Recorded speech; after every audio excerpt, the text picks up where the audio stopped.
That summer was the hottest in the history of People Nagar. Change the degree. दिलेले वाक्य हे superlative डिग्रीमध्ये आहे. द हॉटेस्ट ही सुपरलेटिव्ह रचना आहे. हॉटचे hottest हे सुपरलेटिव्ह रूप आहे व त्यापूर्वी द हे उपपद वापरलेले आहे. नेहमी सुपरलेटिव्ह रूपापूर्वी आर्टिकल द हे येतेच. That summer was the hottest in the history of Pipalnagar means तो उन्हाळा पीपलनगरच्या इतिहासातील सर्वात कडक उन्हाळा होता. येथे तुलना केलेले घटक आहेत. That summer is compared with other summers in the history of Pipalnagar in respect of being hot. That समरची तुलना पीपलनगरच्या इतिहासातील इतर सर्व उन्हाळ्यांशी कडक असण्याच्या बाबतीत केलेली आहे व तोच सर्वात कडक उन्हाळा होता असे म्हटलेले आहे. First we are going to change this sentence into comparative degree. सुरुवातीला कंपॅरेटिव्ह डिग्रीमध्ये रूपांतर करू. Answer that summer was hotter than any other summer in the history of Pipalnagar. आता हे उत्तर समजून घेऊ. दॅट समर हा कर्ता व त्यानंतर वॉज हे टू बीचे भूतकाळी एकवचनी रूप आहे तसे सुरुवातीला वापरलेले आहे व त्यानंतर द हॉटेस्ट ही सुपरलेटिव्ह रचना काढून टाकून त्या जागी हॉटर हे हॉटचे कंपॅरेटिव्ह रूप वापरून त्यानंतर दॅन एनी अदर अशी कंपॅरेटिव्ह डिग्रीची रचना केलेली आहे. हॉटर दॅन एनी अदर नंतर तुलना केलेला दुसरा घटक समर इन द हिस्ट्री ऑफ पीपलनगर लिहिलेला आहे. येथे हॉटर नंतर दॅन आलेले आहे. जसे सुपरलेटिव्ह रूपापूर्वी नेहमी द येते तसेच कंपॅरेटिव्ह रूपानंतर नेहमी दॅन येतेच. दॅनचा अर्थ पेक्षा.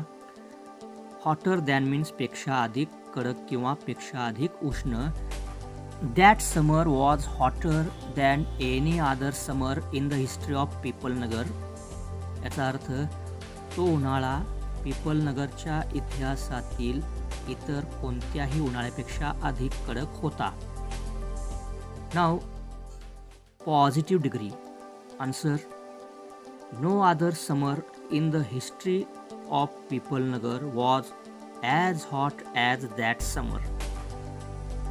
यापूर्वी कंपॅरेटिव्ह डिग्रीमध्ये त्यानंतर एनी अदर वापरलेले होते. मात्र पॉझिटिव्ह डिग्रीमध्ये एनी अदरऐवजी नो अदरने सुरुवात करून त्यानंतर तुलना केलेला दुसरा घटक वापरून त्यापुढे टू-बीचे रूप क्रियापद म्हणून वापरावे लागते व त्यानंतर सो किंवा as plus adjective plus as अशी पॉझिटिव्ह डिग्रीची रचना करावी लागते व त्यानंतर तुलना केलेला पहिला घटक ॲज पुढे लिहावा लागतो. येथे तुलना केलेल्या दोन्ही घटकांची जागा बदलली जाते. तुलना केलेला दुसरा घटक नो अदरनंतर येतो कर्ता म्हणून व तुलना केलेला पहिला घटक हा ॲज नंतर शेवटी येतो. मात्र या वाक्यामध्ये तुलना केलेला दुसरा घटक जरी सुरुवातीला कर्ता म्हणून आला असला तरीसुद्धा वॉज हेच क्रियापद राहिलेले आहे. याचे कारण हा दुसरा कर्ता देखील एकवचनीच आहे.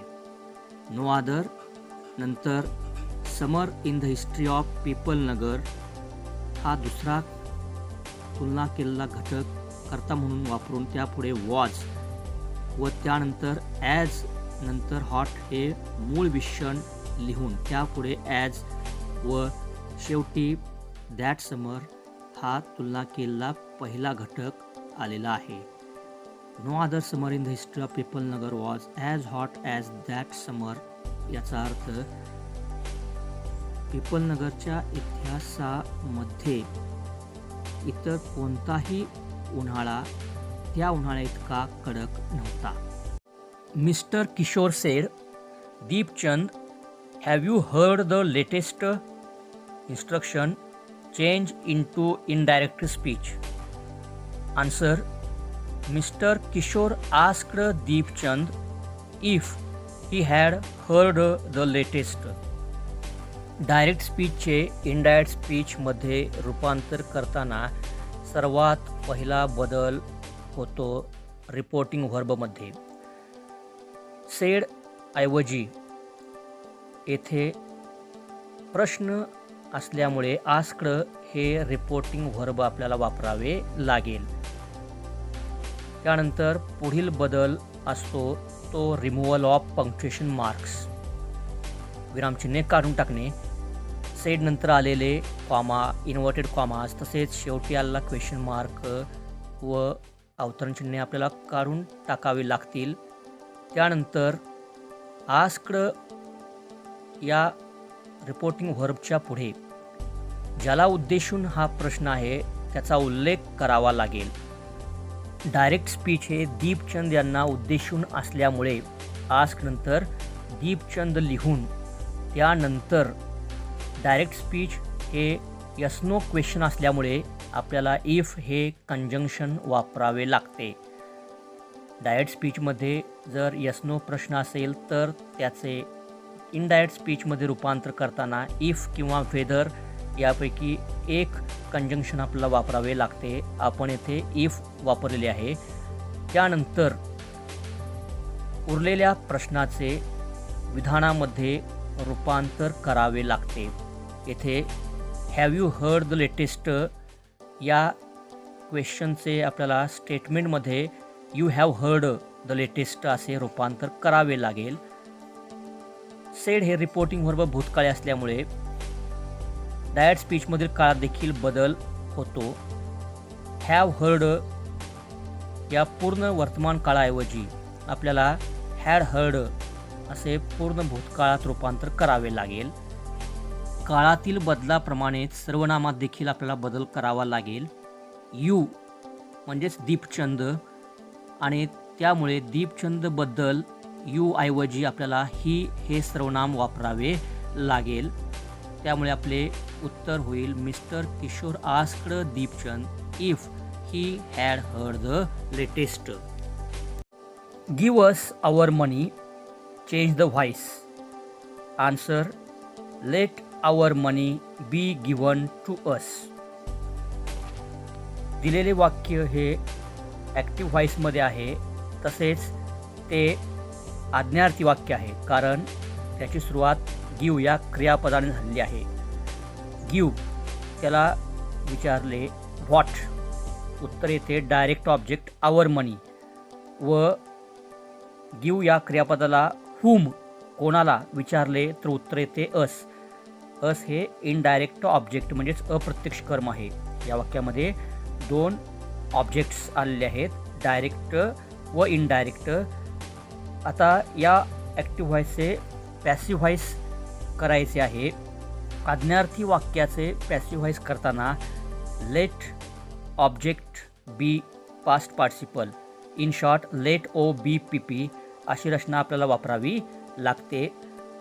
लेटने वाक्याची सुरुवात करून त्यापुढे आवर मनी हा डायरेक्ट ऑब्जेक्ट वापरून त्यानंतर बी व त्यापुढे गिव या क्रियापदाचे तिसरे रूप गिवन हे लिहून त्यानंतर आपल्याला अस हा इनडायरेक्ट ऑब्जेक्ट वापरायचा आहे. पण ॲक्टिव्ह व्हॉइसचे पॅसिव्ह व्हॉइस करताना इनडायरेक्ट ऑब्जेक्टपूर्वी टू वापरतात. या नियमाला अनुसरून आपल्याला अस आधी टू वापरावे लागेल.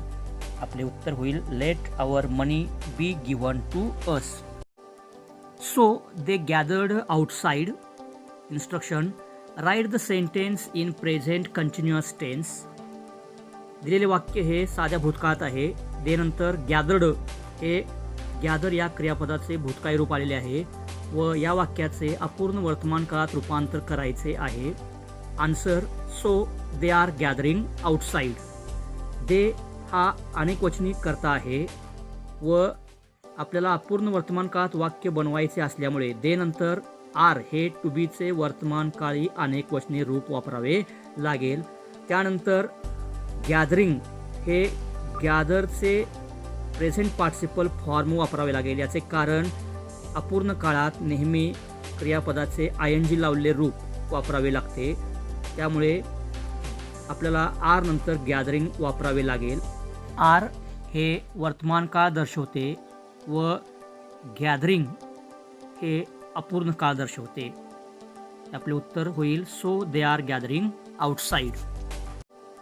ही was hiding in people Nagar. Instruction rewrite the sentence using simple present tense. दिलेले वाक्य हे अपूर्ण भूतकाळात आहे. वॉज हा भूतकाळ दर्शवतो व हायडिंग हे अपूर्ण काळ दर्शवते. दिलेल्या वाक्याचे साध्या वर्तमान काळात रूपांतर करायचे आहे. Answer he hides in people Nagar. He नंतर हाईडला यस लावलेले आहे. याचे कारण साध्या वर्तमान काळात करता तृतीयपुरुषी एकवचनी म्हणजेच ही शी इट यापैकी एखादे सर्वनाम असल्यास क्रियापदाला यस किंवा इयस लागते. येथे करता ही असल्यामुळे व आपल्याला साधा वर्तमान काळ बनवायचा असल्यामुळे हाईडला यस लागलेले आहे. He hides in people Nagar. He wasn't sure he could persuade the crowd. Add a question tag. दिलेले वाक्य हे नकारार्थी असल्यामुळे क्वेश्चन टॅग हा होकारार्थी असेल. Answer he wasn't sure he could persuade the crowd. Was he. He called out to Nathu. Rewrite the sentence in past continuous tense. दिलेले वाक्य हे साध्या भूतकाळात आहे. त्याचे अपूर्ण भूतकाळात रूपांतर करायचे आहे. Answer he was calling out to Nathu. He हा एकवचनी कर्ता असल्यामुळे त्यानंतर वॉज हे टू बीचे भूतकाळी एकवचनी रूप येईल व त्यानंतर अपूर्ण भूतकाळात रूपांतर करायचे असल्यामुळे कॉल या क्रियापदाला ING लावून त्याचे कॉलिंग हे प्रेझेंट पार्टिसिपल रूप आपल्याला वॉज नंतर वापरावे लागेल. Answer he was calling out to Nathu.